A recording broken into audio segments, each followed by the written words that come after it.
महाभारत के कर्ण से जुड़ी रोचक बातें। महाभारत में एक सबसे रोमांचित और सबको अपनी ओर मोहित करने वाला किरदार था, जिसका नाम था कर्ण। सूर्यपुत्र कर्ण एक महान योद्धा और ज्ञानी पुरुष थे। आज से लगभग 2 दशक पहले महाभारत लिखी गई थी। तब से अब तक जब भी उसकी बात होती है तो ज्यादातर लोग पांडव व कौरवों में से अर्जुन, दुर्योधन, दुशासन की बात करते हैं। बहुत कम लोग कर्ण के बारे में बात करते हैं और कम लोग ही इनके जीवन के बारे में जानते हैं। आज हम आपको कर्ण के जीवन से जुड़ी रोचक बातें करीब से बताएंगे। महाभारत के कर्ण से जुड़ी रोचक बातें। महाभारत में जितना मुख्य किरदार अर्जुन का था, उतना ही कर्ण का भी था। कर्ण को श्राप के चलते अपने पूरे जीवन काल में कष्ट उठाने पड़े और उन्हें वो हक व सम्मान नहीं मिला जिसके वो हकदार थे। कर्ण एक क्षत्रिय होते हुए भी पूरे जीवन शूद्र के रूप में बिताया और युधिष्ठिर, दुर्योधन से बड़े होने के बावजूद कर्ण को उनके सामने झुकना पड़ा। महर्षि दुर्वासा द्वारा दिए वरदान की कथा और कर्ण का जन्म। एक बार कुंती नामक राज्य में महर्षि दुर्वासा पधारे। महर्षि दुर्वासा बहुत ही क्रोधी प्रवृत्ति के ऋषि थे। कोई भी भूल होने पर वे दंड के रूप में श्राप दे देते थे। अतः उस समय उनसे सभी लोग भयभीत रहते थे। कुंती राज्य की राजकुमारी का नाम था कुंती। राजकुमारी कुंती बहुत ही शांत, सरल और विनम्र स्वभाव की थी। अपने राज्य में महर्षि दुर्वासा के आगमन का समाचार सुनकर राजकुमारी कुंती ने उनके स्वागत, सत्कार और सेवा का निश्चय किया और मन, वचन और कर्म से इस कार्य में जुट गई। महर्षि दुर्वासा ने लंबा समय कुंती राज्य में व्यतीत किया और जितने समय तक वे वहां रहे, राजकुमारी कुंती उनकी सेवा में हमेशा प्रस्तुत रही। उनकी सेवा भावना से महर्षि दुर्वासा बहुत प्रसन्न हुए और उन्होंने राजकुमारी कुंती को वरदान स्वरूप एक मंत्र दिया और कहा कि वे जिस भी देवता का नाम लेकर इस मंत्र का जाप करेगी, उन्हें पुत्र की प्राप्ति होगी और उस पुत्र में उस देवता के ही गुण विद्यमान होंगे। इसके बाद महर्षि दुर्वासा कुंती राज्य से प्रस्थान कर गए।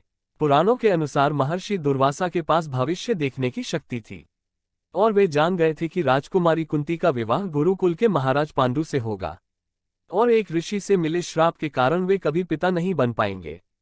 इसी भविष्य की घटना को ध्यान में रखते हुए महर्षि दुर्वासा ने राजकुमारी कुंती को इस प्रकार मंत्रोच्चारण द्वारा पुत्र प्राप्ति का वरदान दिया ताकि वे कुरुकुल को उसका उत्तराधिकारी दे सके। जिस समय महर्षि दुर्वासा ने राजकुमारी कुंती को यह वरदान दिया था, उस समय उनकी आयु अधिक नहीं थी और इस कारण वे इतनी समझदार भी नहीं थी। अतः उन्होंने महर्षि दुर्वासा द्वारा प्राप्त वरदान का परीक्षण करना चाहा और उन्होंने भगवान सूर्य का नाम लेकर मंत्र का उच्चारण प्रारंभ किया और कुछ ही क्षणों में एक बालक राजकुमारी कुंती की गोद में प्रकट हो गया। और जैसा कि ऋषिवर ने वरदान दिया था कि इस प्रकार जन्म लेने वाले पुत्र में उस देवता के गुण होंगे, यह बालक भी भगवान सूर्य के समान तेज लेकर उत्पन्न हुआ था। इस प्रकार बालक कर्ण का जन्म हुआ। इस प्रकार कर्ण की माता कुंती और पिता भगवान सूर्य थे।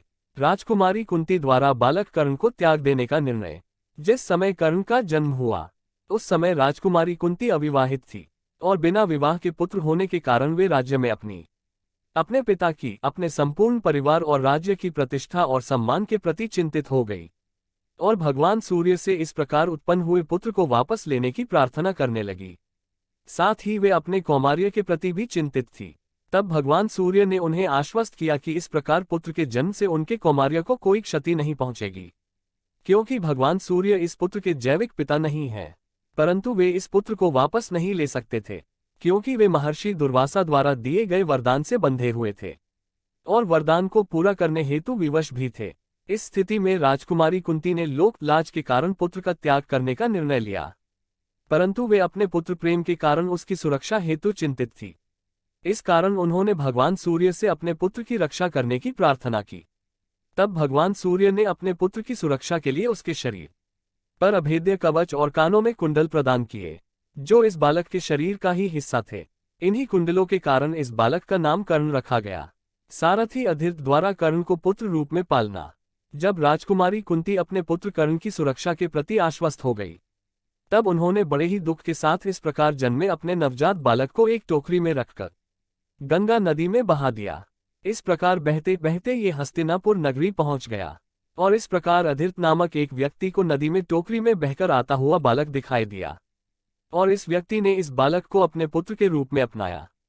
ये व्यक्ति हस्तिनापुर के महाराज धृतराष्ट्र का सारथी था।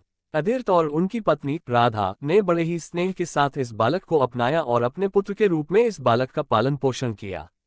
और इस प्रकार बालक कर्ण को माता पिता प्राप्त हुए और जन्म लेते ही उन्होंने इस संघर्ष का सामना किया। कर्ण का संक्षिप्त परिचय। नाम कर्ण वासुसेन। माता पिता जिन्होंने जन्म दिया राजकुमारी कुंती और भगवान सूर्य। जिन्होंने पालन पोषण किया सारथी अधिरथ और उनकी पत्नी राधा। गुरु भगवान श्री हरि विष्णु के अवतार भगवान परशुराम। राज्य अंग देश पत्नी वृषाली संतान सुदामा वृषसेन चित्रसेन सत्यसेन सुशिन शत्रुंजय द्विपाता बाणसेन प्रसेन और वृषकेतु। कर्ण अंग देश के राजा थे, इस कारण उन्हें अंगराज के नाम से भी जाना जाता है, आज जिसे भागलपुर और मुंगर कहा जाता है। महाभारत काल में वह अंगराज्य हुआ करता था। कर्ण बहुत ही महान योद्धा थे, जिसकी वीरता का गुणगान स्वयं भगवान श्री कृष्ण और पितामह भीष्म ने कई बार किया। कर्ण ही इकलौते ऐसे योद्धा थे जिनमें परम वीर पांडु पुत्र अर्जुन को हराने का पराक्रम था। अगर ये कहा जाए कि वे अर्जुन से भी बड़े योद्धा थे तो अतिशयोक्ति नहीं होगी, क्योंकि इतनी शक्ति होते हुए भी अर्जुन को कर्ण का वध करते समय अनीति का प्रयोग करना पड़ा। अर्जुन ने कर्ण का वध उस समय किया जब कर्ण के रथ का पहिया भूमि में धंस गया था और वे उसे निकाल रहे थे और उस समय निहत्थे थे। कर्ण का आरंभिक जीवन। कर्ण धनुर्विद्या का ज्ञान पाना चाहते थे, जिसके लिए वे द्रोणाचार्य के पास गए, लेकिन गुरु द्रोणाचार्य सिर्फ क्षत्रिय राजकुमारों को इसकी शिक्षा देते थे। उन्होंने कर्ण को शूद्र पुत्र कह के बेइज्जत करके मना कर दिया, जिसके बाद कर्ण ने निश्चय किया कि वो इनसे भी अधिक ज्ञानी बनेगा, जिसके लिए वो उनके ही गुरु शिव भक्त परशुराम जी के पास गए। परशुराम सिर्फ ब्राह्मण को शिक्षा देते थे, कहीं परशुराम मना ना कर दे, ये सोचकर कर्ण ने उनको झूठ बोल दिया कि वो ब्राह्मण है। परशुराम ने उन्हें बहुत गहन शिक्षा दी, जिसके बाद वे कर्ण को अपने बराबर का ज्ञानी धनुर्धर बोलने लगे। एक दिन जब कर्ण की शिक्षा समाप्त होने वाली थी, तब उसने अपने गुरु से आग्रह किया कि वो उसकी गोद में लेटकर आराम कर ले। तभी एक बिच्छू आकर कर्ण को पैर में काटने लगा। कर्ण हिला नहीं, क्योंकि उसे लगा अगर वो हिलेगा तो उसके गुरु उठ जाएंगे। जब परशुराम उठे तब उन्होंने देखा कि कर्ण का पैर खून से लथपथ था। तब उन्होंने उसे बोला कि इतना दर्द एक ब्राह्मण कभी नहीं सह सकता, तुम निश्चय ही एक क्षत्रिय हो। कर्ण अपनी सच्चाई खुद भी नहीं जानता था, लेकिन परशुराम उससे बहुत नाराज हुए और गुस्से में आकर उन्होंने श्राप दे दिया कि जब भी उसे उनके द्वारा दिए गए ज्ञान की सबसे ज्यादा जरूरत होगी तभी वो सब भूल जाएगा। कर्ण दुर्योधन की दोस्ती। दुर्योधन 100 कौरव में सबसे बड़ा था। दुर्योधन अपने कजिन भाई पांडवों से बहुत द्वेष रखता था। वह नहीं चाहता था कि हस्तिनापुर की राजगद्दी उससे भी बड़े पांडव पुत्र युधिष्ठिर को मिले। कर्ण दुर्योधन की मुलाकात द्रोणाचार्य द्वारा आयोजित एक कार्यक्रम में हुई थी। यहाँ सभी धनुर्वी अपने गुण दिखाते हैं।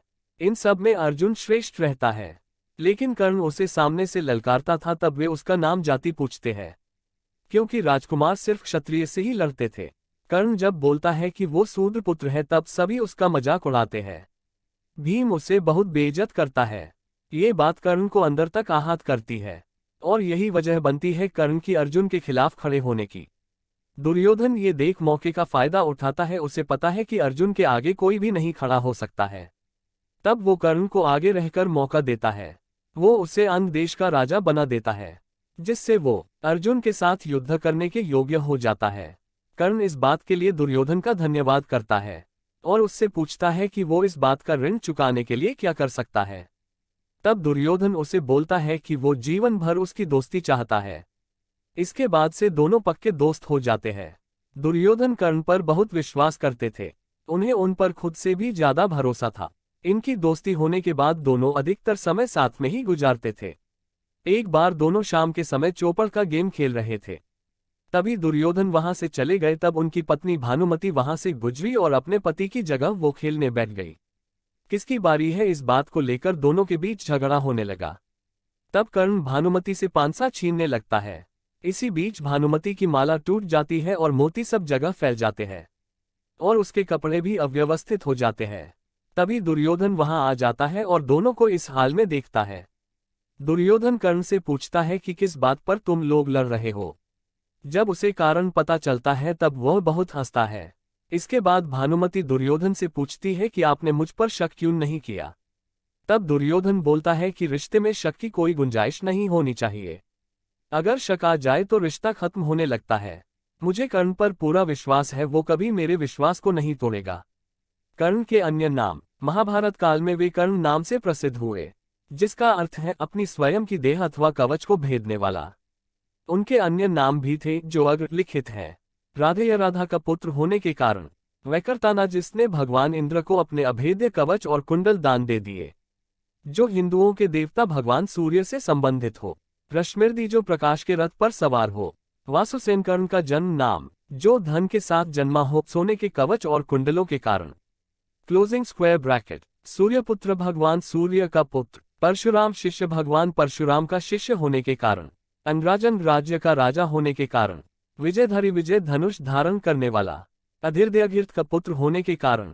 दानवीर जो व्यक्ति दान देने का स्वभाव रखता हो। दानशूर जो व्यक्ति सच्चे योद्धा की तरह लड़े। वृषा जो सत्य बोलता हो, तपस्या में लीन, प्रतिज्ञा का पालन करने वाला और शत्रुओं पर भी दया करने वाला व्यक्ति। सौतासूत का पुत्र होने के कारण अथवा सारथी सूत जाति से संबंधित होने के कारण। सूतपुत्र सूत का पुत्र होने के कारण अथवा सारथी सूत जाति से संबंधित होने के कारण। कौंतेय कुति का पुत्र होने के कारण। इस प्रकार कर्ण के विभिन्न कारणों से विभिन्न नाम थे। कर्ण को दानवीर क्यों कहा जाता है? हिंदू धर्म ग्रंथों में अपने दानी स्वभाव के कारण 3 लोगों ने बहुत ख्याति प्राप्त की। वे हैं राक्षसों के राजा बलि, राजा हरिश्चंद्र और कर्ण। इनका नाम सदैव दूसरों की मदद करने में, साहस में, अपनी दानवीरता में, निस्वार्थ भाव के लिए और अपने पराक्रम के लिए लिया जाता है। अर्जुन एक बार कृष्ण से पूछते हैं कि आप क्यों युधिष्ठिर को धर्मराज और कर्ण को दानवीर कहते हो?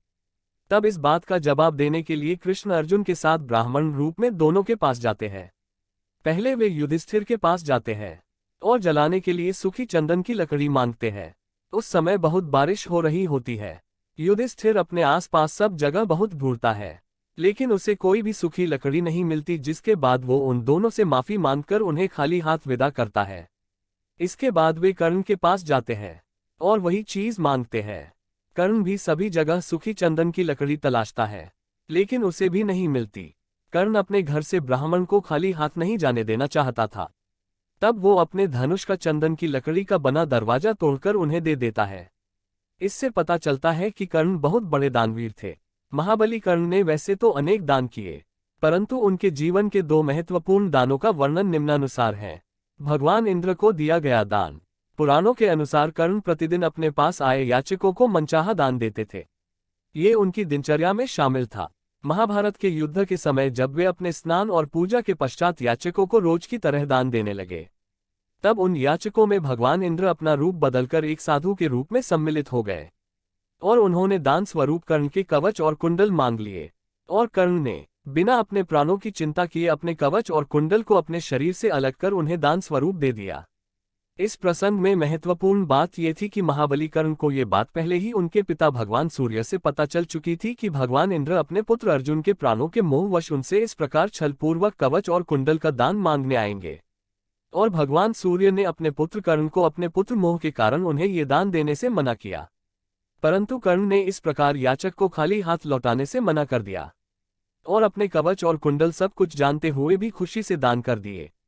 अपनी माता कुंती को दान।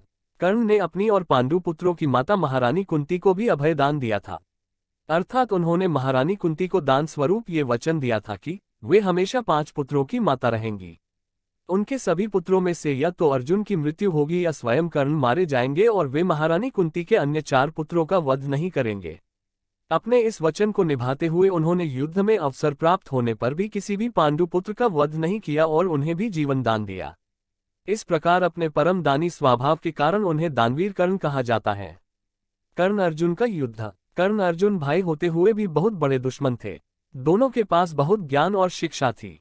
दोनों अपने आप को एक दूसरे से बेहतर समझते हैं, लेकिन दोनों में कर्ण ज्यादा बलवान था। ये बात कृष्ण भी जानते थे। वे कर्ण को अर्जुन से बेहतर योद्धा मानते थे। कृष्ण ने अर्जुन को महाभारत युद्ध से हटकर भारतवर्ष का राजा बनने के लिए बोला था, क्योंकि कर्ण युधिष्ठिर व दुर्योधन दोनों से बड़े थे। लेकिन कर्ण ने कृष्ण की ये बात ठुकरा दी थी।